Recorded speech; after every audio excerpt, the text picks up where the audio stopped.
వచ్చే ఆర్థిక దానికి సంబంధించి కానీ ఇవి కూడా పరిగణించి మనకు వాల్యూ ఇస్తారు సార్. ఒక పంచాయతీ డెవలప్మెంట్ ఆఫీసర్ అనేవారు ఒక గ్రామంలో అభివృద్ధి సాధించాలంటే ఎన్నో తీర్మానాలు చేయాల్సి ఉంటుంది, పొలిటికల్ మేనేజ్మెంట్ ఉంటుంది, ప్రజలను తట్టుకోవాలి. అదేవిధంగా మిగతా డిపార్ట్మెంట్లు 29 శాఖల ఏపీపీఆర్ యాక్ట్ ద్వారా ఏవైతే ఉన్నాయో అవన్నీ కూడా కన్వీనింగ్ చేయాలి సార్. ఇవి చేసే విధానంలో మనం ఎవరి దగ్గరికైనా వెళ్ళినప్పుడు ఈ శాలరీ విషయంలో చిన్న చూపు చూడడం లేదా మాకే ఆ కాన్ఫిడెన్స్ తగ్గిపోతుంది సార్. ఎవరైనా మిమ్మల్ని శాలరీకి తక్కువ చేశారు? లేదు సార్, జరుగుతుంది సార్, ఇది ఖచ్చితంగా జరుగుతుంది సార్. రీసెంట్ గా ఎస్జిటీలు వచ్చారు సార్, వాళ్ళు డిఎస్సి రిక్రూట్మెంట్ లో వచ్చారు. వాళ్ళని మన దగ్గరికి వెళ్ళి ఎంత శాలరీ అంటే మేము 26,000 చెప్పలేకపోతున్నాం సార్. అదేవిధంగా అగ్రికల్చర్ సచివాలయం ద్వారా రిక్రూట్ అవుతున్నారు సార్, వాళ్ళకి 22,488 రూపాయలు బేసిక్ శాలరీ సార్. వాళ్ళు ఎప్పుడైతే ప్రమోషన్ వచ్చిందో 32,000 రూపాయలు ఒకేసారి పెరిగిపోతుంది సార్. ఈ విధమైన చెప్పండి, నెక్స్ట్ పాయింట్. అదే సార్, మాకు ఎక్కువ నేనేమనుకుంటున్నానంటే గ్రామస్థాయి అభివృద్ధి చెందాలంటే సెక్రటరీ పాత్ర. Okay sir, thank you sir. ఇక్కడ ఏఎస్ఆర్ జిల్లా నుంచి ఎవరు ఉందా టీచర్? కడప జిల్లా నుంచి. కడప జిల్లా నుంచి మాట్లాడండి. వాళ్ళకి ఇవ్వండి. వాళ్ళు కదా, కడప జిల్లా నుంచి వచ్చారు కదా, మీరు మాట్లాడండి. ఎవరో ఒకరు మాట్లాడండి. రాజలక్ష్మి గారు. గౌరవ ఉప ముఖ్యమంత్రి గారికి, అలాగే మా కమిషనర్ సార్కి, అలాగే అందరికీ కూడా, వేదిక మీద ఉన్న అందరికీ కూడా నా నమస్కారాలు. నేను వైఎస్ఆర్ కడప జిల్లాలో డిపిఓ పోస్టులో కూర్చున్నానంటే తమరు ఇచ్చిన ఆర్డరే సార్. 2018లో నాకు ఎడ్హాక్ ప్రమోషన్ డిపిఓగా ఇచ్చారు. శ్రీకాళహస్తి ఈటీసీలో చేయడం జరిగింది. తర్వాత రెగ్యులర్ డిపిఓ ఇచ్చి కూడా ఏపీ ఎస్ఐఆర్డీలో కూర్చోబెట్టారు. అయ్యో, డిపిఓనే నాకు డిపిఓ కుర్చీ ఇవ్వలేదే అనుకున్నా. అప్పుడు ఆ కుర్చీలకి కొంత రేటు ఉండేది సార్, ఆ రకంగానే జరిగేది. తమరి దయ వల్ల నా కుర్చీ ఇచ్చినందుకు తమరికి మనస్ఫూర్తిగా కృతజ్ఞతలు తెలియజేస్తున్నాను. అదేవిధంగా ఇచ్చినప్పుడు కాకపోతే చాలా సంఘర్షణకు లోనయ్యాను.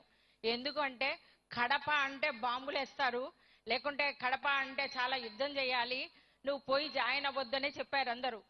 కానీ నాకు ఏదైతే నా ముందుకు వచ్చిందే అది నేను అనుభవించి తీరాలి అనే సంకల్పంతో ఉన్న, కష్టాన్నైనా సరే అలాగా అనుభవిద్దామని కడప వెళ్ళాను సార్. ఏదైతే నాకు కమిషనర్ గారు ఎప్పటికప్పుడు ఏ ఆదేశాలు ఇచ్చారో అవన్నీ కూడా చిత్తశుద్ధితో చేశాను సార్. తమరు ఈ రీసెంట్గా 175 మందికి ఆల్ క్యాడర్స్లో కడపలో ఇచ్చారు సార్. వాళ్ళందరికీ అప్రాప్రియేట్ ప్లేసెస్ అలాట్ చేశాను సార్. ఇంకా ఇందాక నుంచి క్లాప్ మిత్ర శాలరీస్ గురించి రకరకాలుగా చెప్తున్నారు. వాస్తవం ఏంటంటే నేను కూడా గ్రామ స్థాయిలో డోర్ టు డోర్ కలెక్షన్కి పోయినప్పుడు పబ్లిక్ చెప్తున్నారు సార్. ఎందుకు ఇలా చెప్తున్నారు అనేది నాకు అంత ఆ టైంలో నేను ఫీల్డ్లో లేను. వీళ్ళకి స్వచ్ఛ భారత్ నుంచి జీతాలు పడేవి గతంలో 2-4 ఏళ్ల క్రితం. అప్పుడైతే కనుక రెగ్యులర్గా చేశారు, బాగుంది. ఇప్పుడు ఆ సర్పంచ్ ఇస్తాడు, ఈ సర్పంచ్ ఇవ్వడు. అంటే చాలా గ్రామ స్థాయిలో సర్పంచ్ యొక్క బాధ్యత అనేది అతను మర్చిపోతాడు సార్. అతనికి పదవి రాగానే, పదవికి రాకముందు, పదవి వచ్చినాక అతను చెయ్యవలసిందే ప్రాథమికం. ఊరు శుభ్రంగా ఉంచడం అనేది ప్రాథమికం. అది అతనికి ఎరుకలో ఉండదు. మనం ఎంత చెప్పి మాట్లాడినా సరే దాన్ని విస్మరించడం అనేది చేస్తారు. అట్లాగే ఇంకొక సబ్మిషన్ సార్, నా వాళ్ళు వేరే వాళ్ళు, ఈ వర్కర్ అనేవాడు నా వాడు కాదు, ఈడొద్దు, ఇంకోటి పెట్టమంటారు, ఇంకోటి సరిగా చేయరు. పెద్ద వయసు వాళ్ళు వస్తారు, యంగ్స్టర్స్ రారు. ఏదైతే క్లాప్ మిత్ర పని వర్క్ చేయడానికి ఓల్డ్ పీపుల్ వస్తారు మనం ఇచ్చే 6,000 జీతానికి. కాబట్టి యువకులు రావాలి అంటే వారికి ఏ విధంగా అయినా సరే నేరుగా శాలరీస్ పడితే కనుక అత్యుత్తమంగా మన ప్రభుత్వం ఏదైతే ఆశించారో. ఇంకొక సబ్మిషన్ సార్, ఏదైతే మనం స్వమిత్వ ఒక మంచి ఉద్దేశంతో చేస్తున్నామో దానికి మాకు గ్రౌండ్ లెవెల్లో పొలిటికల్గా కూడా చాలా ఇబ్బందులు ఉంటాయి సార్. అది గౌరవ ఎమ్మెల్యేస్కి ఒక్కసారి స్వమిత్వ గురించి తమరు మినిస్టర్గా ఒక్కసారి మాట్లాడితే కనుక గౌరవ ఎమ్మెల్యేస్కి అందరికీ కూడా తమరు ఒక మాట చెబితే స్వమిత్వ చెయ్యడం అనేది మంచిది అనే తెలియదు. ఫలానా స్వమిత్వ చెయ్యొద్దు అనేది ఎమ్మెల్యేస్ నుంచి నాకు వస్తుంది సార్. మీకు ఏంటి ఎమ్మెల్యేస్ నుంచి ఏమొస్తుంది? ఒక ఎమ్మెల్యే గారు సార్, అదే సార్, అంటే అదే సార్, ఈ 3 గ్రామాల్లో స్వమిత్వ కండక్ట్ చెయ్యొద్దు, గ్రామస్తులు చెయ్యొద్దు అంటున్నారు. చెయ్యొద్దు వాళ్ళ కారణం ఏం చెప్తారు అంటే సార్, అంటే వాళ్ళకి ఇంటర్నల్ గా పబ్లిక్ ఎలా చెప్తే అలా చేయాలనుకుంటారు సార్ ఎమ్మెల్యే.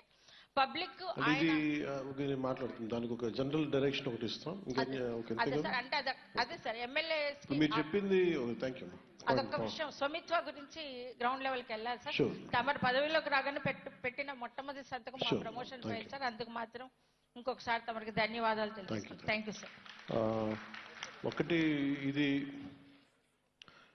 స్వామిత్వ ఎక్కడైనా సరే ఇది ఇష్యూస్ ఏమైనా ఉన్నాయంటే ఇది యూనియన్ గవర్నమెంట్ నుంచి ప్రత్యేకించి ఒక టార్గెట్ పెట్టారు ప్రధానమంత్రి గారు దీని మీద ఇది ఇమీడియట్గా ఒక టైం లైన్లో జరగాలని దీని ముఖ్య ఉద్దేశం ప్రాపర్టీకి ఒక విలువ ఉండాలి దానికి వాళ్ళకి రేపు పొద్దున్న తనఖా పెట్టుకోవాలనో లేదంటే దాని మీద ఏదైనా అవసరాలకి ఏదైనా బ్యాంకులో మార్గేజ్ చేయాలి ఇవన్నీ అవసరం అందుకని దానికి ఆయన చాలా నిబద్ధతతోటి ఒక టైం లైన్ తోటి చెప్పారు అందువల్ల దాన్ని ఎవరు వ్యతిరేకించే పరిస్థితులు ఎవరు ఎనీ ఎమ్మెల్యే అసలు ఎవరు కూడా దానికి ఇది చేయకూడదు అనే అధికారం ఏ ఎమ్మెల్యే కూడా లేదు అలాంటి ఏదైనా పరిస్థితులు ఉంటే వీళ్ళు హ్యాండిల్ ఇట్ అది సమస్య కాదు కన్సర్న్ ఎమ్మెల్యేస్ తోటి విల్ రీచ్ అవుట్ సో దానికి అది రెండోది మీరు చెప్పింది రిపీటెడ్గా అందుతుంది ఒకటి ఈ మన గ్రీన్ అంబాసిడర్స్ది సర్పంచ్లు గెలవగానే మళ్ళీ ఊరి శుభ్రత అంటే ఊరి శుభ్రతే ముఖ్యం స్వచ్ఛ మన స్వచ్ఛ భారత్ కానీ వీడు కానీ సో ఈ మీటింగ్ నుంచి ప్రత్యేకించి మేము తీసుకునేది ఏంటంటే మీరందరి దగ్గర నుంచి ఎవరికైతే ఈ గ్రీన్ అంబాసిడర్స్ ఉన్నారో అసలు సర్పంచ్ సంబంధం లేకుండా డైరెక్ట్ జీతాలు ఎలా ఇవ్వాలనేది ఖచ్చితంగా బలమైన నిర్ణయం తీసుకుంటాం ఎందుకంటే అది ఇంకా ఒకరి దయాదాక్షిణ్యాల మీద ఆధారపడకూడదు వారి విమ్స్ అండ్ ఫ్యాన్సీస్ మీద ఆధారపడకూడదు అందుకే ఖచ్చితంగా విల్ కన్సిడర్ అది దీన్ని చేస్తాం థ్యాంక్ యూ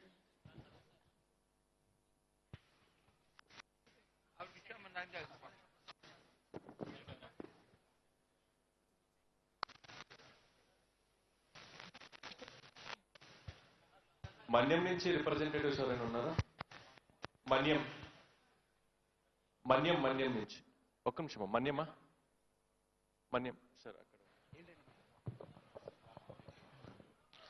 మన్యమే కదా సార్ పార్తూరు మన్యం జిల్లా నుంచి సార్ నా పేరు త్రివిక్రమరావు సార్ ఏపీడీ డ్వామాగా వర్క్ చేస్తున్నాను సార్ ఈ మధ్య నేను రీసెంట్ బ్యాచ్లో డిఎల్డీఓగా ప్రమోషన్ కూడా తీసుకున్నాను సార్ మన్యం జిల్లాలో గౌరవ డిప్యూటీ సీఎం గారు వచ్చి శంకుస్థాపన చేసిన రోడ్డు కూడా మక్కువ మండలంలో కంప్లీట్ అయింది సార్ మొన్న ఫోటో ఎగ్జిబిషన్ కూడా మేము పెట్టడం జరిగింది సార్ చాలా రోడ్స్ చక్కగా చేశారు సార్ ఇప్పుడు మా కలెక్టర్ గారు డోలీ రోడ్స్ అనే వాటికి కూడా 213 శాంక్షన్ ఇచ్చి అవి కూడా అంబులెన్స్ అనేది ప్రతి హ్యాబిటేషన్కి వెళ్ళాలనేది ఒక టార్గెట్గా తీసుకొని చేస్తున్నారు సార్ అది మంచి కార్యక్రమం సార్ అలాగే మా డిఎల్డిఓ ఆఫీస్ కూడా మొన్న నర్సీపురం పంచాయతీ సచివాలయంలో ఓపెన్ చేసుకోవడం జరిగింది సార్ డిఎల్డిఓ గారు మేము డిఎల్పిఓ కూడా అయితే రిగార్డింగ్ శానిటేషన్ ఒక చిన్న సబ్మిషన్ సార్ అప్పుడు గవర్నమెంట్లో ప్లాస్టిక్ షెడ్డర్స్ కానీ అలాగే ఇన్సినరేటర్స్ కానీ ఇవన్నీ ఇచ్చున్నారు సార్ అవి టెక్నికల్ నోహౌ తెలియక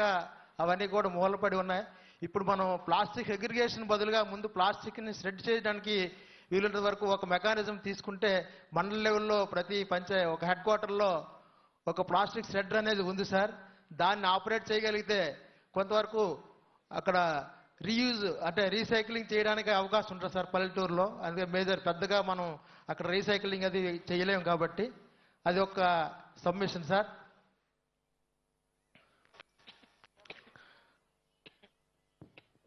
అలాగే పంచాయతీ సెక్రటరీస్ చాలా వరకు సచివాలయంతో ఇబ్బంది అనేది కాకుండా సచివాలయం నుంచి ఈ మధ్య మనకు ఒక సెటిలర్ జీవో ఇచ్చారు సార్ ఎనీ సర్వే